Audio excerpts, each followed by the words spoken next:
여러분은 이 세상이 안전하다고 생각하십니까? 지금 이 세상을 살아가면서 보호받고 있고 안전하다고 느끼십니까? 우리 믿는 사람들은 하나님의 보호하심을 믿으며 살아갑니다. 평안을 누리며 살아갑니다. 원칙적으로는 그래야 합니다. 하지만 우리의 믿음이 흔들리고 외부로부터 여러 위협과 공격이 닥쳐온다고 느낄 때 우리는 우리도 모르게 불안한 감정에 휩싸입니다. 미래에 대한 근심 걱정, 먹고 살 걱정 때문에 밤늦게까지 잠 못 들고 뒤척인 경험들이 우리에게는 다 있습니다. 세상 사람들은 전반적으로 우리 신자들보다 이런 불안을 더 심각하게 느끼는 것 같습니다. 지난 2014년 세월호 사태 직후에 서울시에서 시민들을 대상으로 사회적인 불안에 대해서 설문조사를 했습니다. 서울 시민 52%가 이 도시가 안전하지 못하다고 느낀다 하고 답했습니다. 64%는 10년 전에 비해서 지금 2004년에 비해서 2014년이 더 불안해졌다고 느낀다 답했습니다.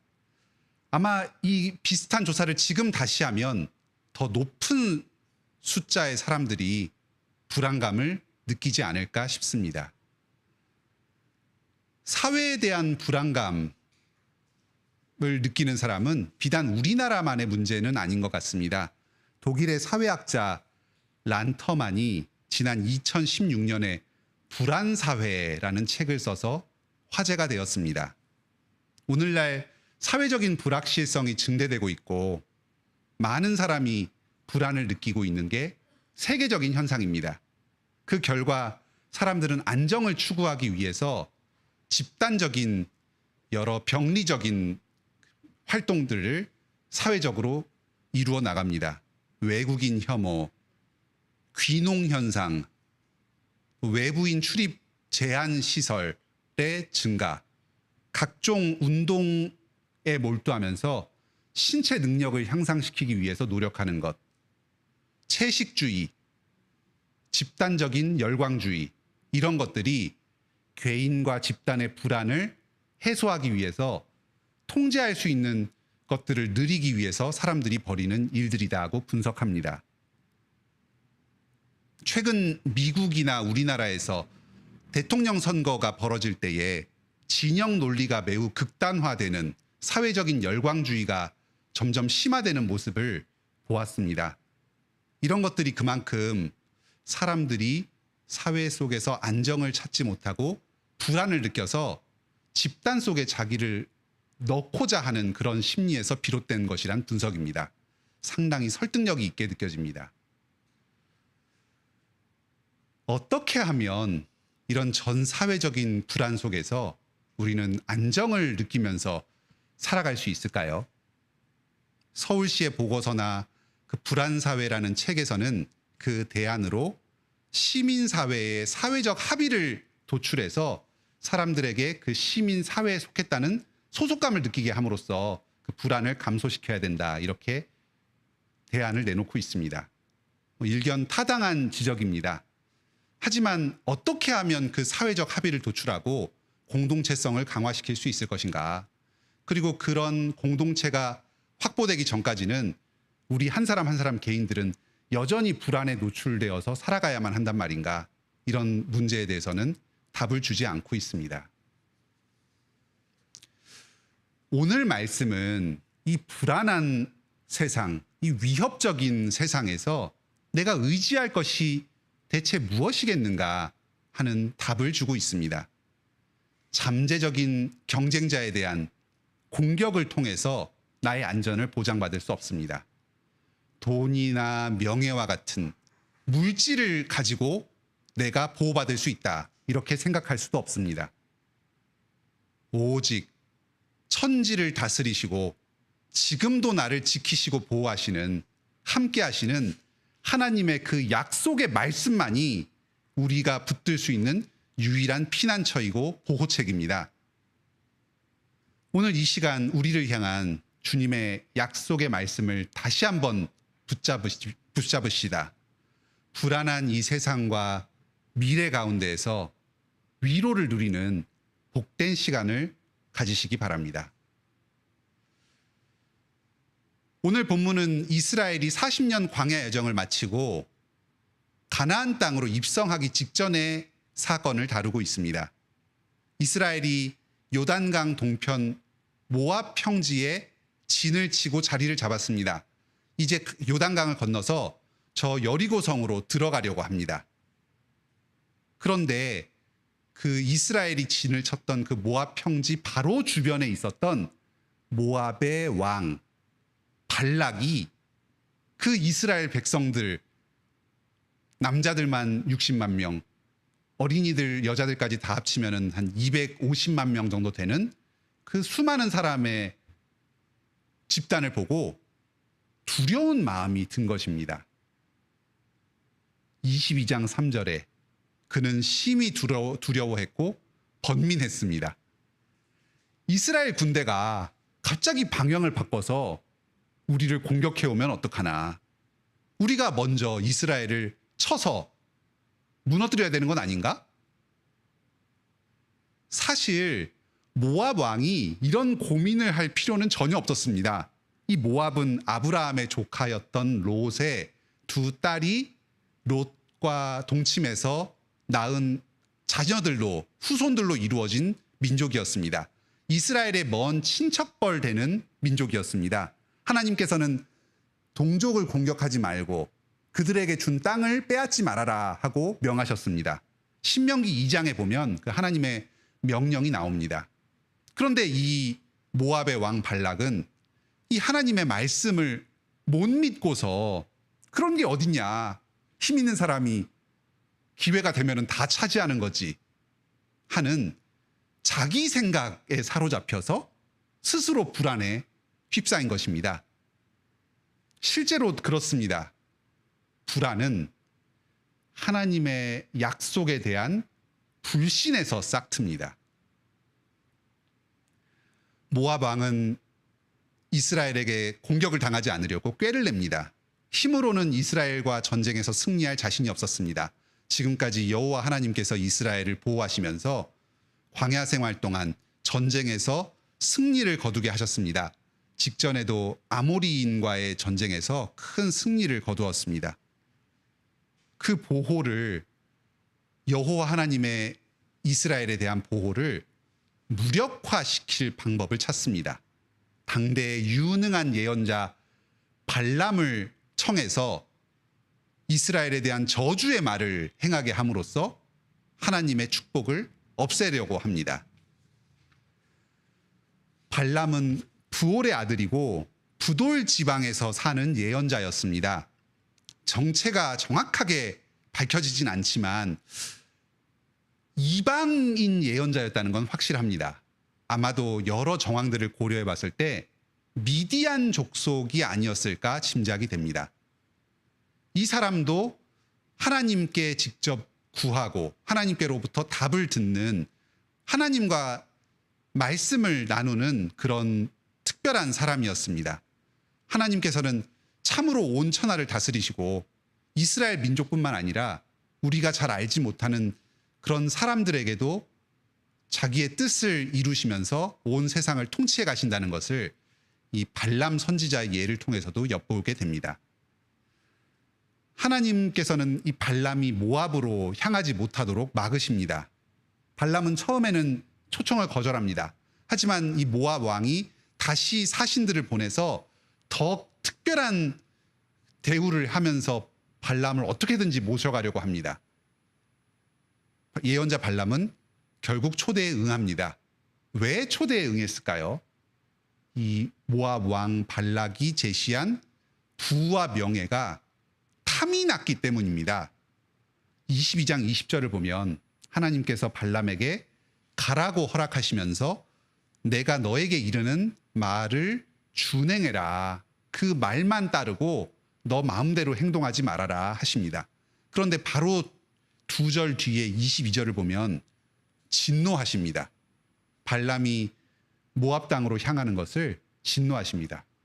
허락을 하셨다가 진노하신 이유는 발람의 마음 가운데 탐욕에 사로잡혀서 하나님의 말씀을 준행하지 않고 이 사람들 뜻대로 저주의 말을 행하리라 하고 마음먹은 것을 아셨기 때문입니다.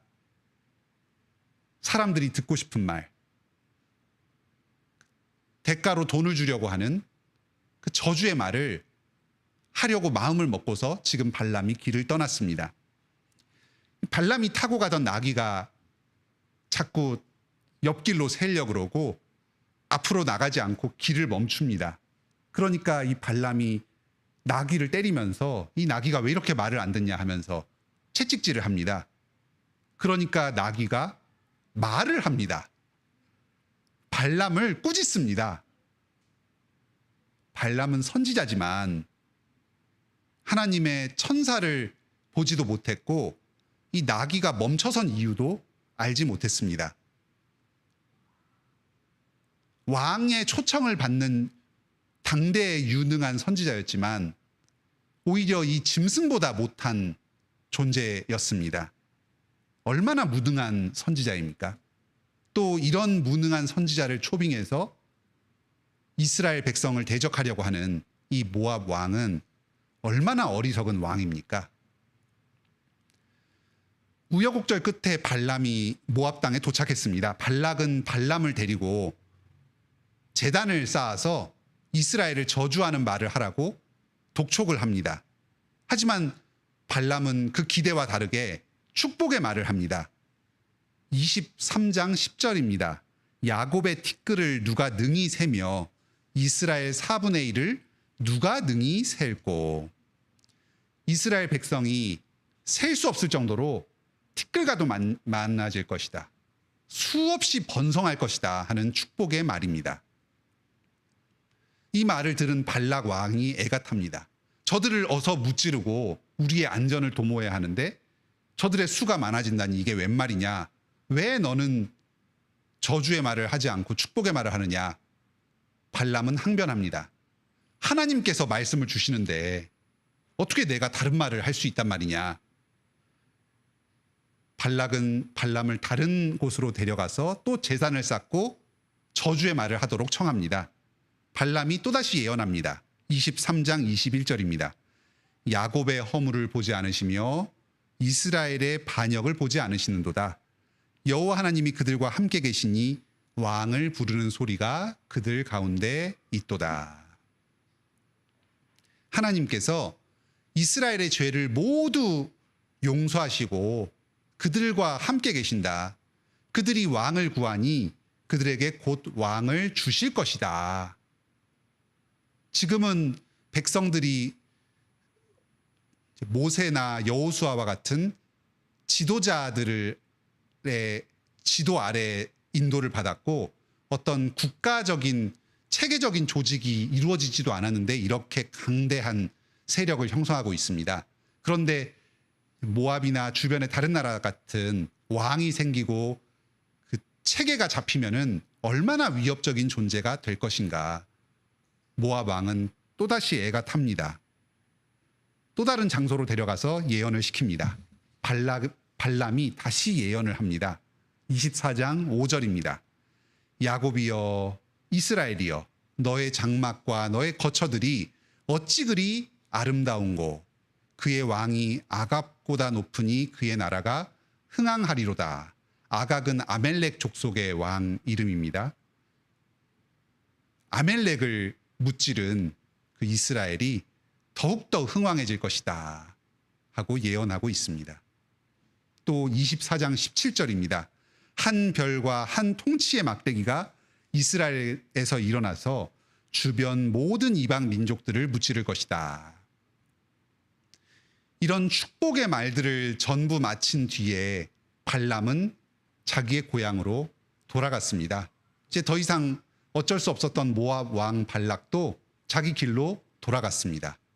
이렇게 발락의 저주를 행하려는 음모는 축복의 말로 좌절이 되었습니다. 또 거짓된 예언으로 자기의 입속을 채우려던 발람의 속셈도 다 허사로 돌아가고 자기 집으로 되돌아갈 수밖에 없었습니다. 하나님의 말씀을 그대로 전할 수밖에 없었습니다. 오늘 이 본문은 우리들에게 몇 가지 교훈을 줍니다. 먼저 모압 왕 발락의 모습에서 하나님의 말씀을 신뢰하지 않는 사람은 불안해집니다. 어떻게든지 자기의 힘으로 안전을 도모하려고 꾀를 내고 결국 이방의 주술까지 도모하게 됩니다. 오늘날로 치면 무당에게 찾아가서 점을 본다든지 아니면 어떤 비싼 돈을 주고 구술해서 자기 운명을 바꿔보려고 한다든지 또는 요행수를 바라고 어떤 사행적인 일, 도박을 통해서 큰 돈을 벌어서 뭔가 문제를 해결해 보겠다든지 이런 것으로 드러납니다. 심지어는 하나님의 백성을 공격해서 자기 이득을 취하려는 악한 일을 꾸미기도 합니다. 하지만 이런 모든 시도는 결코 성공할 수가 없습니다. 하나님의 뜻에 어긋나기 때문입니다. 유일한 안정을 찾을 수 있는 길은, 이 불안에서 벗어날 수 있는 유일한 길은 하나님의 약속의 말씀을 붙들고 그것을 의지하는 것입니다. 하나님께서 약속하셨습니다. 모압은 안전하게 보호할 것이다. 그 땅은 너희들에게 줄 것이다. 그러면 이 말씀을 붙들고 하나님께 지켜달라고 구하거나 아니면 이스라엘 백성들에게 이 말씀을 가지고 항변을 할 수가 있었습니다. 그러면 하나님께서 이 모압에게 안전을 주셨을 것입니다. 거짓 선지자 발람에게서도 교훈을 얻을 수 있습니다. 발람은 비록 이방 선지자였지만 하나님의 말씀을 듣는 큰 능력을 가진 선지자였습니다. 하지만 그는 세상의 돈과 명예를 따라서 거짓된 말씀을 전하고 마치 하나님의 말씀인 것처럼 권위를 행사하려고 했습니다. 세상이 떠받드는 선지자였지만 이런 악한 의도를 가지고 말씀을 전할 때 그는 당나귀만도 못한 참 보잘것없는 사람으로 전락하고 말았습니다. 아무 선지자적인 예언적인 능력을 발휘하지 못했습니다. 이후로 그는 여호수아 때에 이스라엘을 정복하는 과정에서 이스라엘 백성들에게 죽임을 당합니다. 비참한 최후를 맞습니다. 여호수아 13장 22절에 보면은 그 발람의 최후가 나옵니다. 신약 성경에서도 베드로 후서와 유다서와 요한계시록에서는 이 발람을 거짓 선지자, 돈을 탐해서 거짓된 가르침을 백성들에게 전하고 교회를 현혹시키는 이 거짓 선지자의 대표적인 인물로 아주 불명예를 뒤집었습니다. 이 세상의 돈과 명예가 나의 불안을 해소해 줄 수 있을 것이라고 생각하고 이 돈과 명예를 따라서 추구하면서 하나님의 말씀을 의도적으로 왜곡시키고 구부러뜨리는 일을 범하지 맙시다. 목사가 대중들의 인기, 성도들의 취향에 영합해서 하나님의 말씀을 바로 전하지 못하는 것은 참 큰 잘못입니다. 또 성도들이 유튜브 등을 통해서 자기의 어떤 취향을 만족하는 그런 듣기 좋은 말씀을 찾아서 그 말씀만 듣는 이런 것은 발람의 말을 듣는 것과 다를 바 없는 행동입니다. 인간적인 이해관계를 따라서 내가 알고 있는 하나님의 말씀을 취사 선택해서 어떤 것은 취하고 어떤 것은 나에게 맞지 않으니까 의도적으로 무시하는 식의 태도. 그래서 어떤 말씀은 순종하지만 또 어떤 말씀은 임의대로 거부하고 자기 뜻대로 행하는 것. 이런 잘못을 저지르지 않으시길 바랍니다. 이스라엘의 관점에서도 이 사건은 의미가 있습니다. 오늘 이 본문에서는 이스라엘은 표면에는 전혀 드러나지 않습니다. 이스라엘은 사실 이 모든 일이 일어났다는 사실을 모르고 있었습니다. 그냥 모압 땅에 진을 치고 가만히 있었습니다. 발락 왕의 음모도 하나님께서 발람을 통해서 축복의 말씀을 내려주신 것도 이스라엘은 전혀 모르고 있었습니다.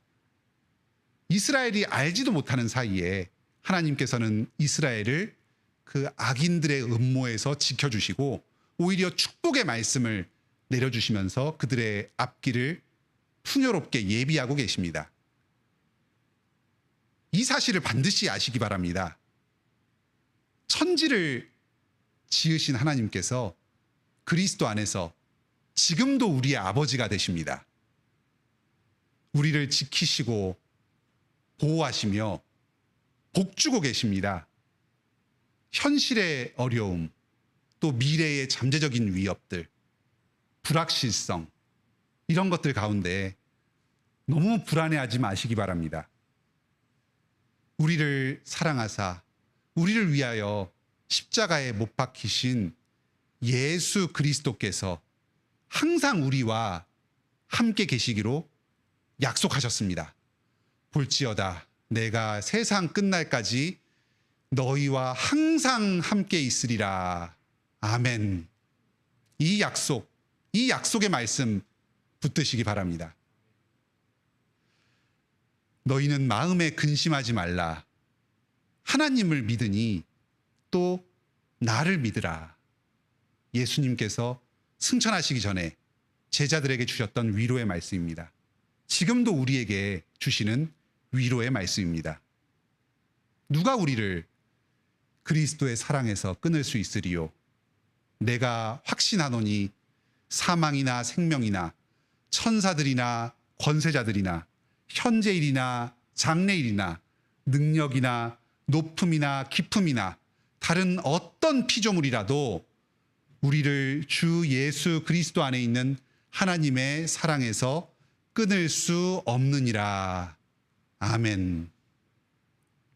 이 세상의 권세와 원수가 아무리 위협적으로 느껴지고 우리를 위협한다는 생각이 들더라도 불안해하지 마시기 바랍니다. 예수 그리스도의 사랑이 우리를 지키고 보호하고 계십니다.